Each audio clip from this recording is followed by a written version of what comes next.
All right, we are live in 5, 4, 3, 2, 1. Hello, ladies and gentlemen. Now, welcome back to the Nipaa TV show. We're going to be commentating, castating some more Starcraft 2, and instead of pro games for Starcraft 2, we're just gonna pick one of the top ones we picked that weren't pro games. It's gonna be on the map Oceanborn, and it's gonna be tearing you up as the red Terran on the bottom right of the map. And on the top left of the map, we have Dubro as the blue Protoss. We got a classic PVT. Now, I'm going to lower the volume a little bit because it's a little loud. So we'll do that. But in classic Terran versus Protoss fashion, we're probably going to see some... Hey, GLHF, that's pretty cool. We're probably going to see some Reaper expand with Terran, and then Protoss, we probably will see a lot of air. We've been seeing a lot of air lately, so we'll probably do that. And interestingly enough, tearing you up. Nice, dude. These guys are well-mannered. I dig it. It takes me back to the good old days of StarCraft, when people were nicer to each other for the most part. But we actually have Refinery and Barracks, and also another important thing to note on this map, the mineral field. These two mineral patches here are decreased by, it looks like, half. And I think that should be symmetrical. Yep, on this side as well. So that's an interesting thing to note. I think that also changes the openers for these two, because there's a possibility that getting that gas first is probably just a better option to compensate for those minerals. I don't know if that makes a difference, but you can't rule it out. We have two scouting workers here. I am now British and SCV, maybe that, mate. Okay, now I'm Australian. All right, anyways, getting ready for that next cast coming up after this. We got the probe. It's moving out. It does see the base. We actually have double gas and a factory coming out. No expand so far. This is another thing I like to see on non-pro games, is that we're not going to really see some predictable bread and butter matches, meta slave BS. We're going to see some crazy stuff like this, which is what I like to see for sure. I like to see things that are different. It's more fun to watch, in my opinion. Nexus is plopped down for our Protoss buddy Dubro, and he's getting gateway research. Already has some dudes broed up in the freaking simulator, getting ready for the gas. I think there's only two here, so he's definitely gonna have to get that third one, which we should get up pretty soon. We actually see a supply depot, which Protoss does notice. I don't know what this supply depot is going to accomplish. That will certainly be interesting. Maybe it's to fake out the Protoss. Not quite sure. There's going to be a kitty on my lap. Here he comes. All right, guess not. I guess not. Ooh, that's a cool stalker skin. It's like a dark stalker. Darker than before. Got a shield battery in the main base, and we've got a robotics facility, actually. So we are going to see some teching relatively shortly. We have an adept coming out. We're not seeing that Stargate as I thought we were going to have before. Still that probe peeking around. And we actually have a barracks lifting up, interestingly enough, and a double cyclone build. Oh man, this is crazy. I actually don't see this. And we actually see a secret proxy starport on the left side of the map. So we're probably going to see some Banshee harass coming up here pretty soon. And maybe the supply depot was there to kind of fake out this proxy, little mind games. We're actually seeing a Liberator. Interesting. Yeah, no Banshee. We're going to see that Liberator. Liberator harass is quite irritating to deal with as a Protoss player, but that shield battery, these shield batteries are definitely going to come in handy. They are almost as good, if not better, than photon cannons, it seems. And you wouldn't think so because they don't attack, but they make a difference with just that shield regen. It's pretty insane. In fact, we're speaking of shield regen, here it comes. Some cyclones are moving on the main base, and that adept is looking nice and solid. That shield battery doing wonders. Actually, 2 shield batteries to count. And this probe has been continually zapping the supply depot. We got 2 more cyclones on the way to reinforce the meal, as I call these troops here. Oh, these cyclones are a little bit caught out, but we got 1-for-1 trade. 1 cyclone for 1 stalker, and this other stalker gets completely killed. And actually, this other cyclone doesn't die. The adept is going to commit to try to kill that cyclone. Might as well. You're being chased. We have an immortal on the field, which will deal with these cyclones pretty well since it has bonus damage to armored. The Cyclone is going to have to fall back, but meanwhile, there's a Liberator, and it did get planted. It did get 4 kills. Stalkers are going to go around to try to take care of this. Meanwhile, this Immortal's actually getting kited enough. Force Field actually barely misses. And this Force of Protoss is going to get cleaned up, but so is that Liberator, I think. Now, another Liberator is on the way to try to deal with that as well. We have a Command Center coming down. Actually, another Command Center on top of this. So this Terran play seemed to be a little all-in. Protoss is certainly coming out on top in terms of economy. We have a shield battery, but we have no defenses in the main base. So do we have warpins? We do have some warpins in 5 seconds to get some stalkers going down. Here comes the Liberator. Let's see how much damage it can do. The Protoss forces are moving back, as you can see on the map. Only one probe looks like it did get killed. Warp Prism skill, that is interesting. Liberator is pulling back. We have most of the probes did transfer over to the natural. They aren't going to pull back just yet. Terran is trying to get their command center up and running relatively shortly, and we have 2 factories, which does assume that that basically implies that they are going to go mech relatively shortly here with that heavy factory count. We do have a barracks that is lifted up and scouting. Saturation on the natural isn't quite full yet for Protoss. Protoss is dealing with this Liberator, and here it comes again, round 2. It is in Liberator mode, but these Stalkers are kind of in a bad position. They're clumped up, and it's only one attacking at a time. The shield battery is repairing that Stalker. Liberator does get focused down. Meanwhile, another Liberator coming out in the natural base here.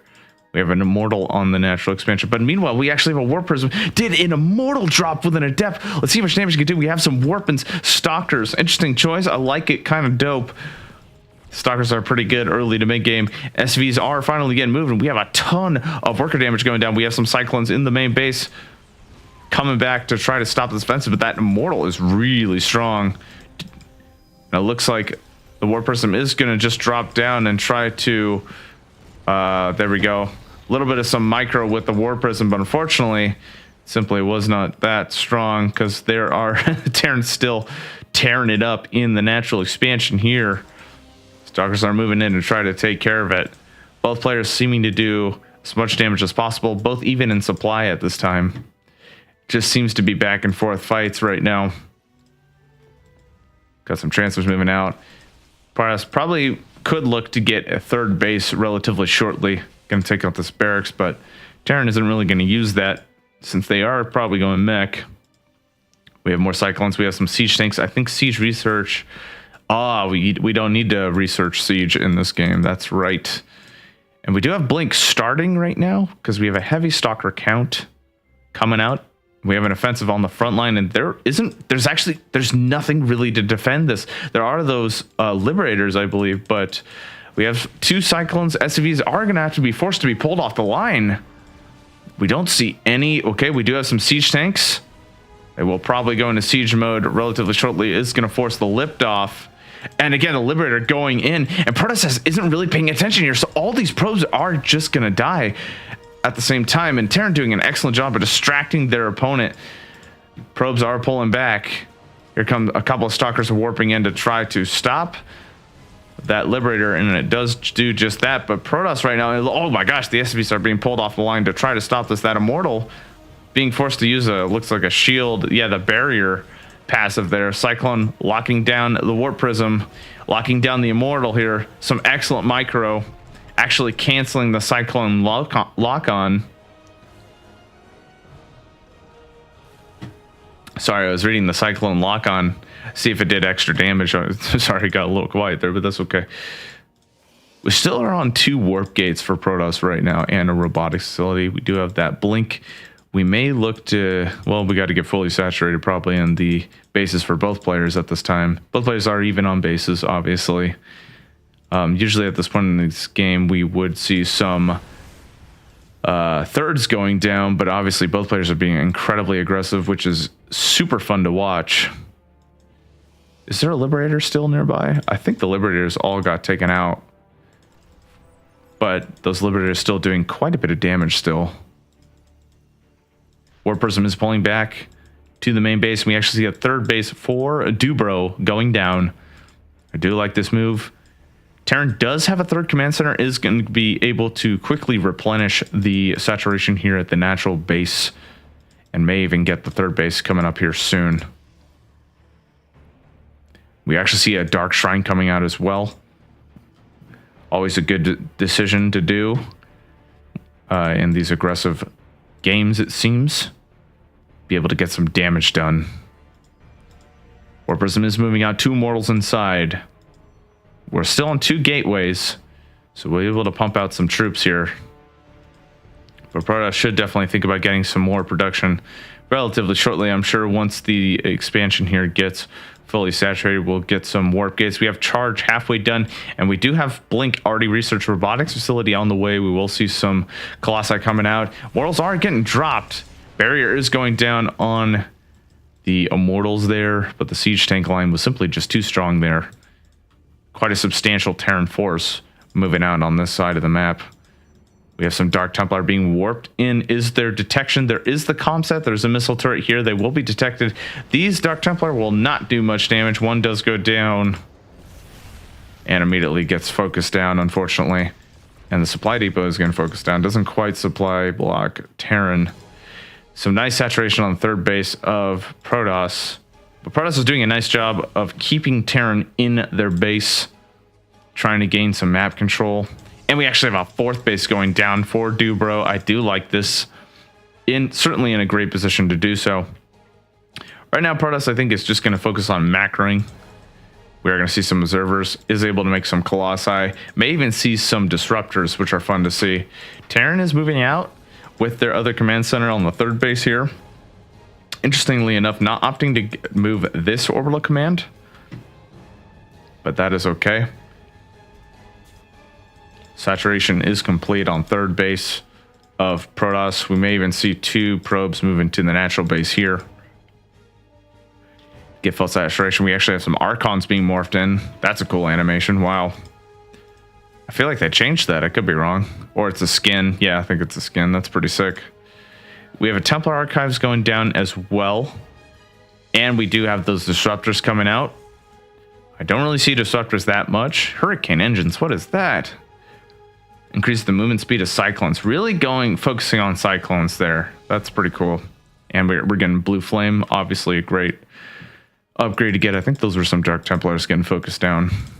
Protoss still trying to do some harassment with those DTs, but the missile turret, sensitive tower, comm sets, Terran is just simply prepared for the situation.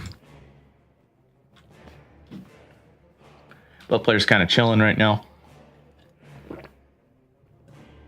Taking a little smoke break after that last incursion. Interesting thing to note, we don't really see upgrades going down right yet. Protoss is going for +1. I don't think Terran has any.